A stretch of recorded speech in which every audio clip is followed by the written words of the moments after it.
We are, as a people, inherently and historically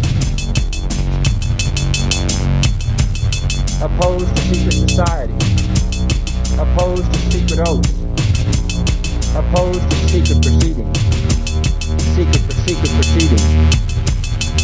No official of my administration,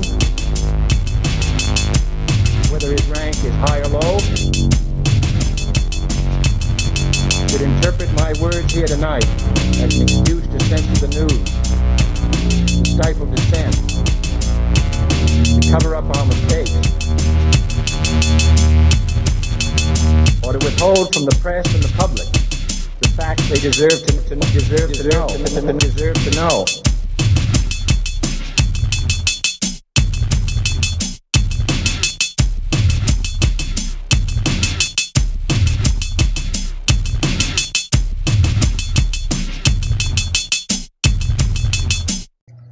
Welcome to Conspiracy Corner Podcast, everyone. This is Abe, your host. It is December 9th, 4:46 a.m. Had to work today. It was a day off, but figured I'd get some overtime, to pay for me and Sammy's wedding anniversary date we went on, so pay a little bit for that, and the trip we went on to Point Pleasant for my birthday. So not that I'm knock on wood, behind on money or bills or anything, but I do try to work a little overtime and try to work as much as I can during the holiday season, and especially after going on a trip and going out on a date earlier this week for our anniversary. So around this time of the year, a lot of money is going out, so I try to bring as much money as I can going in. That and overtime, man, we had a big meeting the other day about basically my boss got chewed out by the big bosses on giving out too much overtime. So he's like, hey, no overtime for probably the next several weeks. And then earlier this week, he's like, can you come in? I was like, yeah, sure. I mean, just because if we're told not to get overtime and you're allowing me to get overtime, I'm going to take it, But yeah, last 3 episodes, I've been grinding them out, dude. I think I did 3 episodes in 24 hours, which is pretty impressive for me. Hey, I enjoy doing this. I've been grinding it out. But I wanted to do a fun episode today. It's nice to do. I love trying to keep up. Well, I don't love. I'd love to do more fun episodes more often. But it's just 2021, 2020, and 2019, man. It was just like as soon as the pandemic hit, it's just been nothing but every other day it's something new, and it's hard to sometimes just step back and do a chill episode. So I just want to do this episode a chill and fun episode to you got to blue pill a little bit every now and then, and I try to do something fun like paranormal or true crime, something like that to just give us a break from just nonstop insaneness. And I need that break sometimes. Otherwise, I feel like the podcast becomes less fun and it becomes more. I see it as a duty, and man, I gotta get these fun episodes in every now and then to just keep it fun, because it becomes stressful, and I don't want to turn into Alex Jones over here, But today we're getting into Wild West Outlaws. And this is just in general, the big heavy hitters of the Wild West, the Outlaws. Now, I would like to cover these Outlaws individually as individual episodes. That would be something I would love to do. But today it's just kind of in general, just the Wild West and the Outlaws. And let's have some fun, man. So let's set the mood. Welcome to the Wild West. There is no era in American history quite like the Wild West. Outlaws and lawmen, cowboys and Indians, saloons, brothels, shootouts, bank robberies, train holdups, and the gold rush, the land rush, and nearly 2 centuries on, we romanticize it still. Born from the ideology of manifest destiny in the 1800s, the uncharted land beyond the Mississippi was a mecca of endless opportunity, where fearless pioneers could leave their mark on America's newfound soil. From farming and ranching to mining and trapping, the sky, or rather the Pacific Ocean, was the limit. Of course, not everyone headed west to earn an honest living. By the mid-19th century, criminal-minded folk reared their lawless heads, making legends of Billy the Kid, Jesse James, Butch Cassidy, Wyatt Earp, and Doc Holliday, and putting towns like Tombstone and Deadwood on the map. A testament to the era's unprecedented popularity, its infamy was born in real time. Just as the likes of Wild Bill Hickok, Calamity Jane, and Annie Oakley were living out their adventures on the western frontier, Americans back east and beyond to Europe devoured the heroes' telltale recounted in dime novels. And in the early 1800s, Buffalo Bill Cody brought the mayhem straight to fans across the country with his traveling Wild West shows, entertaining sold-out crowds with reenactments of Indian attacks, stagecoach stick-ups, and gunfights. As the 20th century dawned, the sun eventually set in the Wild West. True legends are timeless, however, in this case, restless. Their spirits are still very much alive, as evidenced by the fabled ghost stories, hauntings, curses, and unexplained mysteries, all of which are detailed. Going west. Before the West was wild, it was wide open. As the United States expanded its borders beyond the Mississippi River, through the 1800s, pioneers from all walks of life migrated from the east to manifest their own destiny in the uncharted frontier. Miners rushed to California for gold. Wagon trains blazed the Oregon Trail. Farmers sought fertile land in the Great Plains. Fur traders took their business to the Pacific Northwest. Ranchers led cattle to roam the Texas Range.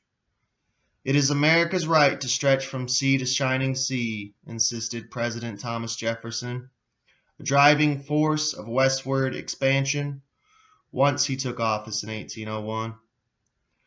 Not only do we have a responsibility to our citizens to gain valuable natural resources, we also have a responsibility to civilize this beautiful land, he said. Following the end of the Revolutionary War in 1783, American and European settlers branched out from the Atlantic coast regions, bound for the great unknown that existed beyond the Appalachians. After establishing new territories in Ohio, Kentucky, Tennessee, and Alabama, Jefferson spearheaded expansion even further. In 1803, the United States purchased the 530 million acre territory of Louisiana from France for $15 million, nearly doubling the size of the country, and extending its sovereignty to the area of 15 present states, including Arkansas, Colorado, Iowa, Kansas, Minnesota, Missouri, Montana, Nebraska, Oklahoma, Texas, and Wyoming. What lay ahead in the new frontier? President Jefferson commissioned a select group led by U.S. Army Captain Meriwether Lewis and Second Lieutenant William Clark to find out. For over 2 years, the Lewis and Clark expedition crossed the Continental Divide, mapping out the land, studying plant and animal life, and establishing trade with their indigenous Indian tribes along the way until their 8,000-mile journey ended at the Pacific coast. In 1807, they returned to St. Louis, then the largest town on the frontier, with their findings, inspiring curious Americans to head west in droves to see it for themselves. The Atlantic states seem to have had their day, an unidentified pioneer wrote in 1816. The people who partake of youth, enterprise, and hardihood are looking more and more to the West. With the passing of the Land Act of 1820, the minimum cost of 80 acres went from $320 to $100, and over the following decades, manifest destiny. The idea that the U.S. was destined to expand across the continent inspired millions to seek new opportunities. In such places as Arkansas, Michigan, Ohio, Texas, and Wisconsin. Once the population reached 10,000, a territory could apply for statehood. Within just 5 years, the Union had nearly doubled in size. The expansive future is our arena, and for our history, urged John L. O. Sullivan, who in 1845 coined the term manifest destiny in an issue of United States Magazine and Democratic Review. We are entering on its untrodden space with the truths of God in our minds, beneficent objects in our hearts, and with a clear conscience unsullied by the past. We are the nation of human progress, and who will, what can, set limits to our onward march. According to John Mason's Peck's 1838 New Guide for Immigrants to the West, there were 3 distinct waves of pioneers during the initial rush. The first lived largely upon the natural growth of vegetation and the proceeds of hunting, while the second introduced a more civilized life with schoolhouses, roadways, bridges, and mills. The third was made up of men with capital and enterprise, professionals who established newspapers, became politicians, and opened general stores to sell agricultural surplus. As the U.S. pushed even further west, the federal government sought to acquire land belonging to other countries, particularly Mexico. Following the Texas Revolution, which resulted in the U.S. annexation of the Mexican territory in 1845, the Mexican-American War expanded the U.S. borders to western and southwestern regions that went on to become Arizona, California, Colorado, Nevada, New Mexico, Utah, and Wyoming. In the areas known as the Minnesota and the Dakotas, the U.S. military fought several Indian wars in order to claim that land for its own citizens, who learned about the exciting new opportunities in American newspapers. The phrase, "Go west, young man," first appeared in an editorial in the Indiana's The Tiers Haute Express, and was later popularized in the New York Tribune. "If a young man is about to commence in the world," wrote the editor Horace Greeley, "we say to him publicly and privately, go to the West. There your capacities are sure to be appreciated and your industry and energy rewarded." In the early years of the expansion, it was a harrowing journey, departing from St. Louis to the gateway to the West, or Independence, Missouri. Pioneers typically spent 6 months during a warm season traversing the uncharted land in a covered wagon train by way of paths and shallow waterways.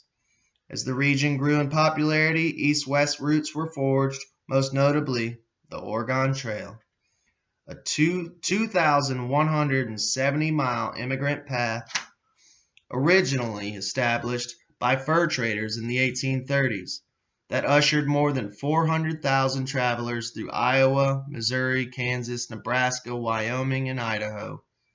Similarly, the California Trail set off from the Missouri River towns, while the Mormon Trail brought persecuted followers of the Church of Jesus Christ of Latter-day Saints from Illinois to Utah, where they eventually settled in Salt Lake City in 1847.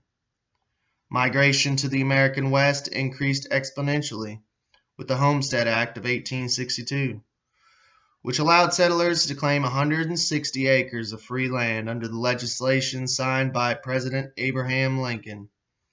More than 270 million acres, 10% of the U.S., were declared by citizens, 100 years later, on its Continental anniversary, President John F. Kennedy praised the act as the single greatest stimulus to the nation development ever enacted.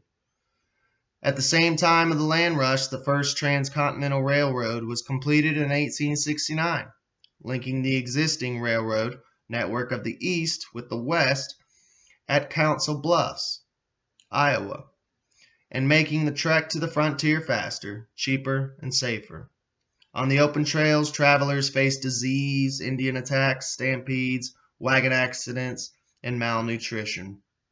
Within the first year of the operation, the railroad, which ended in San Francisco, welcomed 150,000 passengers. Toward the end of the 19th century, as the West became more developed, cities rose to prominence as transportation hubs, financial centers, and go-to destinations for merchandise and entertainment, and of course saloons, gambling dens, and brothels as well. The biggest of these urban areas was Denver, a Colorado mining town that pivoted to manufacturing, wholesale trade, and food processing, pulling in $40 million between 1870 and 1890, when its population soared to 107,000, making it the 26th largest U.S. city and the 5th largest west of the Mississippi River. Within a quarter of a century, the West was so settled, about 7 million people lived in the 22 new states, that there can hardly be said to be a frontier line, reported the 1890 census. In 1893 essay, The Significance of the Frontier in American History, Frederick Jackson Turner reflected on the era as it neared its end. Since the days when the fleet of Columbus sailed into the waters of the New World, America has been another name for opportunity, and the people of the United States have taken their tone from the incessant expansion which has not only been open, but has been forced upon them.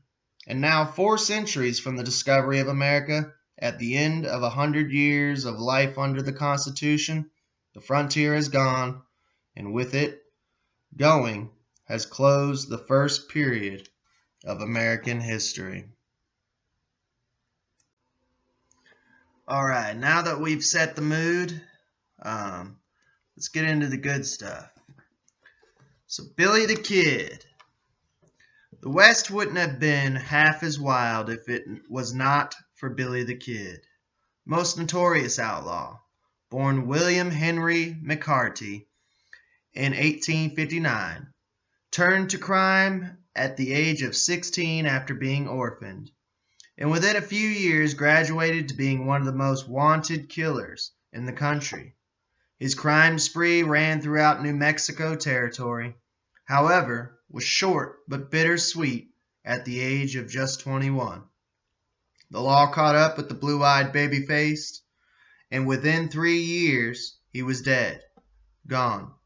Billy refuses to be forgotten and continues to haunt the jail that once confined him to this day. At the age of 18, he made his first kill, a blacksmith who insulted him. While on the run, he joined the Lincoln County Regulators, but ended up in deeper trouble once the gang took out 3 men in Lincoln County, including Sheriff William J. Brady. 2 years later, Billy shot to regional fame when tales of his wild ways made it to the papers. The Santa Fe Weekly New Mexican reported on an incident with Joe Grant, a man who had Billy at the top of his hit list. While at a saloon, he spotted Grant, complimented his revolver, and asked for a closer look. Grant obliged. And as the gunslinger inspected the cylinder, he rearranged it so that the next shot would be an empty chamber, and handed it back. Just as Billy expected, Grant pointed the gun at him and pulled the trigger, giving him a head start to fire off his own, killing Grant with a shot to the head. When asked about the duel, Billy bragged to the Las Vegas Optic that it was a game of 2 and I got there first. By the end of the year, Billy the Kid gained national notoriety once New York newspaper The Sun began covering his thieving and killing sprees. The spotlight only attracted unwanted attention. Sheriff Pat Garrett captured the famous fugitive in April 1881 and hauled him back to Lincoln County, where he was convicted of the murder of Sheriff Brady and sentenced to hang. But while Garrett was out buying lumber to build the gallows, Billy slipped out of his cuffs, shot 2 officers guarding him, and escaped. He didn't get far. On July 14th, Garrett collected the $500 bounty on Billy's head when he surprised him in a dark room with a bullet to the back. The New York Times gleefully reported on the death of the most noted desperado on the Pacific coast and the end of his worse than worthless life. Billy may have escaped the Lincoln County Courthouse, but in death, it has imprisoned his spirit.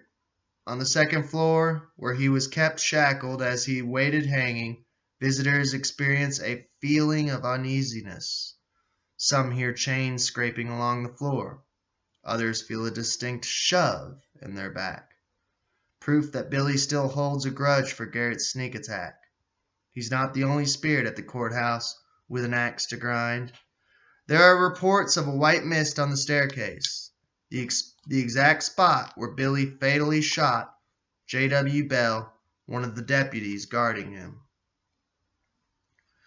Now we get into Jesse James. One of the most legendary icons of the Wild West, Jesse James was a man of many talents.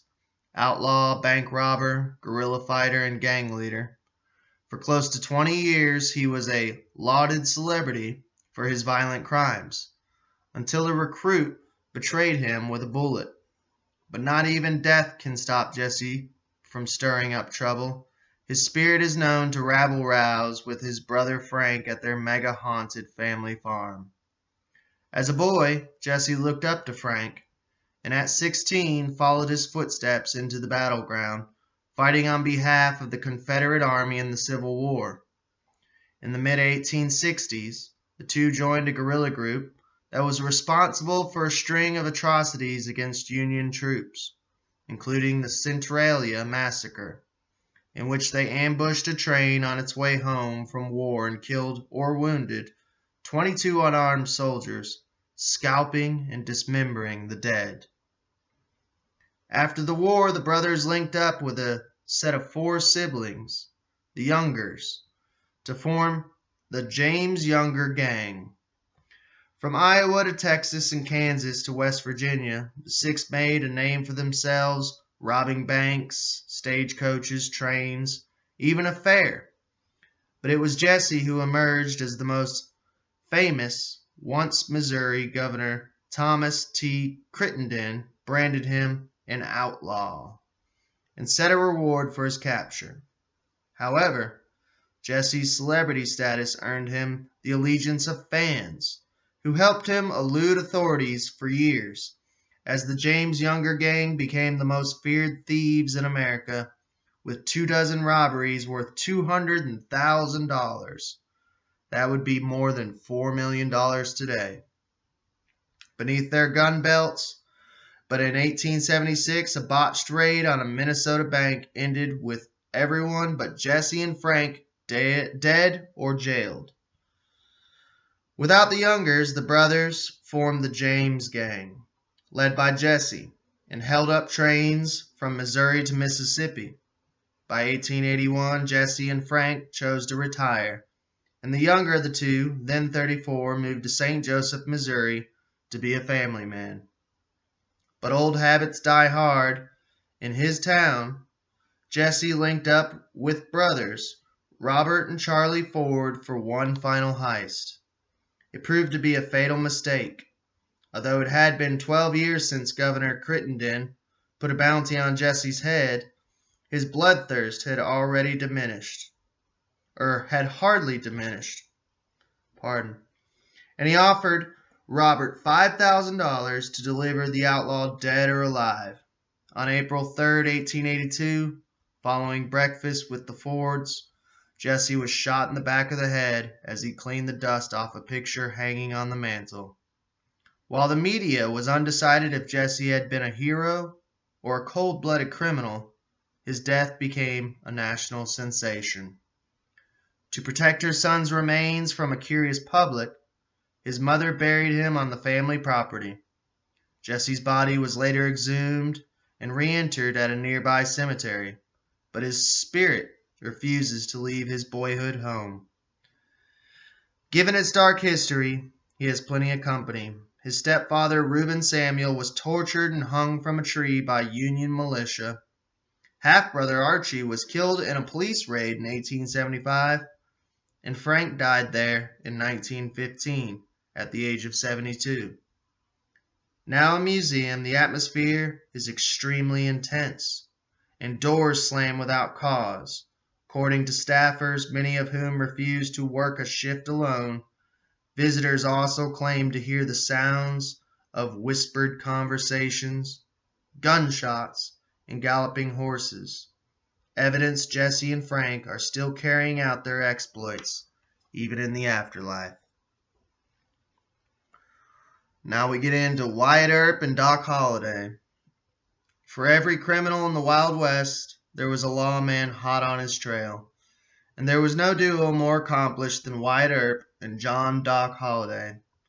As the iconic deputies of Tombstone, Arizona, the two maintained order, most notably at the OK Corral, where they fought side by side, killing 3 members of the Cowboys gang in a legendary 30-second shootout. And according to many of the 500,000 visitors who trek to the famous landmark each year, the spirits of the lawmen patrol the area to this day. Before they were the enforcement, they were on the other side of the law as gamblers, and for Earp, also as the bouncer of a brothel owned by his wife. In 1877, when Earp went straight and became a deputy U.S. Marshal, his hunt for Dirty Dave Rudenall brought him to Fort Griffin, Texas, and into the Beehive Saloon, where he met whiskey-drinking Holliday, a former dentist from Georgia, who'd headed west to cure tuberculosis cough. The card shark had just played a hand of poker with the fugitive in question and provided Earp with information on his whereabouts. A year later, while both were in Dodge City, Kansas, Holliday saved Earp's life when a vengeful posse rushed into town. Guns blazing as they galloped down the front street and right into Long Branch Saloon, where they pointed their pistols at the unsuspecting deputy. Holliday, playing cards in a back room, heard the commotion and stepped out of the shadows. Putting his revolver to Ed Morrison's temple, he ordered, "Any of you bastards pulls a gun, and your leader here loses what's left of his brains." Thus an unbreakable bond began. "If anyone questions my loyalty to Holliday," Earp said years later, "there's my answer." Amid the silver boom, Earp and his brother Virgil and Morgan relocated to Arizona in 1879, hoping to strike it rich, and Holliday followed. But instead of fortune, they found trouble. The Cochise County Cowboys, as Tombstone's lawmen, the Earps were involved in a long simmering feud with reckless group that finally boiled over October 22, 1881. An ordinance had passed requiring anyone who entered the town with a weapon to leave it in a stable, and the Cowboys were spitting mad. That day, a pack of 6 rode into Tombstone and were witnessed by Virgil, the police chief, refilling their cartridge belts with bullets. In violation of the law, the gang then headed to the OK Corral, where they overheard plannings to kill the Earps. "Those men have made their threats, and I will not arrest them," said Virgil. "I will kill them on sight." According to the legend and the many Hollywood portrayals of the epic showdown, as the Cowboys traveled along Fremont Street, the Earps, joined by Holliday, stepped out to confront them. "Throw up your hands," Virgil commanded. They didn't, and when the dust settled half a minute later, Billy Clanton and brothers Tom and Frank McClurry were dead. 3 men hurled into eternity in the duration of a moment, is how the Tombstone epitaph described the gunfight in the next day's newspaper. Although murder charges were filed against the Earps and Holliday, it was ruled that they acted within the law and were exonerated. The cowboys, upset with the verdict, took matters into their own hands. They shot Virgil 3 times, leaving him permanently maimed, and assassinated Morgan 3 months later in an ambush. 6 years after the infamous showdown, Holliday, 36, succumbed to tuberculosis, while Wyatt reinvented himself as a boxing referee, real estate speculator, saloon keeper, and miner, before dying at 80 years old in Los Angeles, back at the OK Corral. However, they live forever. Apparitions of the lawmen with their guns drawn, as if preparing for a ghostly gunfight, are frequently spotted by tourists. For Wyatt, there's probably no one else he'd rather have eternally by his side than Holliday. I found him a loyal friend and company, the most skillful gambler and nerviest, speediest, deadliest man with a 6-gun that I ever knew. Now we get into Wild Bill Hickok. Wild Bill Hickok's death is as legendary as his life. The showman was deep in a game of poker at a Deadwood, South Dakota saloon when a sore loser settled the score with a bullet to the head. The cards Hickok was playing at the time, a pair of each black aces and black eights, has been immortalized as Dead Man's Hand. And on any given day at Wild Bill's trading post, actors recreate the murder scene for tourists, and according to ghost hunters, Wild Bill himself. The folk hero, born James Butler Hickok, had a flair for entertainment. He'd bend any ear with tall tales of his adventures. He drove a stagecoach through the Oregon Trail, served as a Union spy, and was a sharpshooter in Buffalo Bill's Wild West show. The folklore of Wild Bill emerged in 1865 when he became a local legend in Springfield, Missouri, for a quick-draw duel with a man wearing a pocket watch he'd lost in a bet.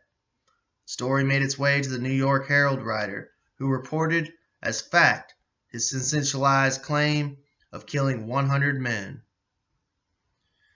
With his national notoriety, Wild Bill did all he could to live up to his reputation. As Marshal of Abilene, Kansas, a seething cauldron of vice and depravity, he spent more time breaking the law with gamblers, drunks, and prostitutes than enforcing it. And after accidentally shooting and killing a deputy during a saloon fight, he retired. By that time, the exploits of the American West were playing out in the pages of dime novels, captivating readers in the East, and Hickok was eager to capitalize on his popularity. In the early 1870s, he started his own traveling show and loaded 6 buffalo, 4 Comanche Indians, 3 cowboys, a bear, and a monkey onto a train and headed for Niagara Falls. For their lone performance was too wild. When Hickok fired a shot to motivate a lazy buffalo, it took off and stampeded the crowd. For his $1,000 investment, he only made $100 and had to sell the buffalo to a local butcher just to afford the trip home. Back in Deadwood, Hickok's restlessness caught up to him. His vision now impaired by glaucoma, the once celebrated sharpshooter drowned his sorrows while indulging in his other pastime, gambling. No matter where he played, Hickok always sat with his back to the wall to keep a blurry eye out for trouble. But on the night of August the 2nd, 1876, the only seat in the house at saloon number 10 faced away from the door, and reluctantly taking it cost him his own life. Jack Mccall, whom he'd beaten in poker, was back for revenge. He snuck up behind Hickok, pointed a Colt .45 at his head, and assassinated the 39-year-old with a single shot. Even in death, Hickok can't tear himself away from the bar, now named after the icon for a 2016 episode of Ghost Adventures. The team attempted to communicate with him at the murder site, and they made contact, capturing a male voice and dragging sounds, perhaps Hickok pulling up from a different chair. Now we get into Butch Cassidy and the Sundance Kid. There was no duo more notorious or mysterious than Butch Cassidy and the Sundance Kid.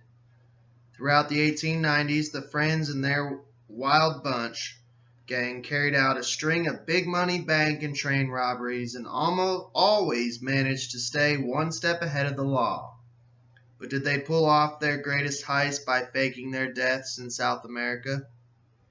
Two may have seemed like an unlikely pair. Butch, born Robert Parker, was a Utah native born into a poor Mormon family, while the Kid, born Harry Longabaugh, was a handsome East Coast boy turned outlaw, but together they were double trouble. After linking up around 1896, they embarked on the longest stretch of robberies in the history of the American West, along with gang members William L.Z. Lay, Harvey Kid Curry, Logan Will News Carver, throughout South Dakota, New Mexico, Nevada, and Wyoming. Between hits, which averaged $35,000, they retreated to Hole-in-the-Wall Pass in Wyoming, where several gangs kept hideouts. With each new holdup, the Wild Bunch, led by Butch, got richer, more famous, and more wanted. By 1900, the Union Pacific Railroad had enough of the gang and hired the Pinkerton Detective Agency, according to Charlie Siringo, who trailed them throughout the West. Butch was the shrewdest and most daring outlaw of the present age. That September, the gang pulled off its last heist at the First National Bank in Winnemucca, Nevada, then headed in different directions to evade capture. And for Butch and the Kid, that was South America. The Outlaws, along with the Kid's girlfriend, at a place, traveled by ship from New York City to Argentina, where they bought land and lived in honest farmers under fake names, Santiago and Enrique. But were they almost moonlighting as robbers? A number of holdups by Americans during that time were attributed to Butch and the Kid. By the end of 1904, amid suspicion that the Pinkertons had located them, the two sold off their lost livestock and relocated to Bolivia. What happened next is one of Western folklore's greatest unsolved mysteries. In 1908, Butch and the Kid, by then in the early 40s, allegedly stole a mining company's payroll from a courier. Days later, the Bolivian cavalry tracked them down, surrounded their house, and a shootout commenced. When soldiers stormed the compound, they found the bodies of the American outlaws, both with bullet wounds to the head, and buried them in a nearby Indian cemetery. Or did they? Almost immediately, sightings of the duo popped up all over South and North America. Decades later, their families fueled speculation by revealing both had returned to the West, assuming new names and lived well into old age. Butch's younger sister, Lula Parker Bentonson, wrote in her 1975 book that a friend of his planted the story that the wanted men had been killed so they no longer would be pursued. Over the years, she added, Butch frequently traveled from Washington to visit family in Utah until his death in 1937. In 2011, Lula's great-grandson, Bill Bentonson, revealed more to the story. She said that where he was buried, and under what name, was a family secret, that he was chased all his life, and now he had a chance to finally rest in peace. And that's the way it must be. As for the kid, his loved ones also insist he changed his name to William Henry Long, married a widow with 6 children, and lived in a small Utah town as a rancher until 1936. More than 50 years later, forensics backed up the mysterious claims. In 1991, American anthropologist Clyde Snow tested the remains found in Butch and the kids' Bolivian graves, and the DNA didn't match any of the living relatives. On a 2019 episode of Mission Declassified, researchers excavated an area near Butch's childhood log cabin and discovered human spinal and toe bones. Although they lacked DNA for proper testing, it's believed the Parker family had been given a heads up about the investigation and dug up Butch's corpse to hide it, but left behind a few bones in their haste. Now here's the story of Buffalo Bill. As the wild adventures of the American West gained national notoriety in dime novels, William Cody brought the popular heroes to life for fans all across the country with his traveling Buffalo Bill Wild West shows. In the afterlife, he remains on the go, everywhere from the gift shop of his Golden, Colorado museum in his nearby grave to the hotel he built in Cody, Wyoming. People claim to have caught a glimpse of the legendary bison hunter, entertaining an entrepreneur. Buffalo Bill's life was noteworthy long before he became famous. He worked at the Pony Express as a writer, Union soldier in the Civil War, Army Scout during the Indian Wars, an official bison meat supplier for the Kansas Pacific Railroad. In 1868, the 22-year-old secured the rights to his nickname after winning a shooting contest with another hunter, killing 68 buffalo in 8 hours. A year later, New York Weekly published a highly fictionized story about the fabled Buffalo Bill, followed by a popular book series, and a legend was born. Now world famous, he took his talents to Chicago, starring in The Scouts of the Prairie stage show to sold-out crowds before eventually starting his own Buffalo Bill combination in 1874. Nearly a decade later, he founded Buffalo Bill's Wild West, a circus-like attraction of reenactments of stagecoach robberies, Indian attacks, and horse races that traveled across the U.S. over Sitting Bull and made superstars of sharpshooters like Annie Oakley and Calamity Jane. Following his retirement from show business, Buffalo Bill turned to entrepreneurship. He co-founded the town of Cody near Yellowstone Park, where he opened several hotels to accommodate sightseers. His favorite was Irma, named after his daughter, and more than a century later, Buffalo Bill and his family refused to check out. People have heard footsteps and knocking on the doors, while some who stay in room 16 see Irma sitting in the rocking chair. One morning, a couple awoke to find their clothes piled up in a pyramid at the foot of the bed, says owner Mike Darby, who hears stories every week about ghostly guests. So there you have it, y'all. There's some Wild West Outlaws and a little bit of paranormal in there too. Like I said, I wanted to do just kind of a fun episode, and I hope you all enjoyed. Please like, share, and subscribe, and y'all have a good day. We are, as a people, inherently and historically opposed to secret society, opposed to secret oaths, opposed to secret proceedings, secret proceedings.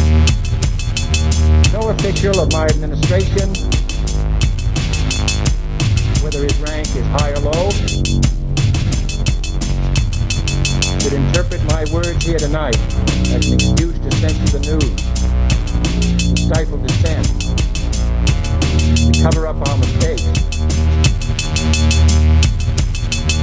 or to withhold from the press and the public the facts they deserve to know.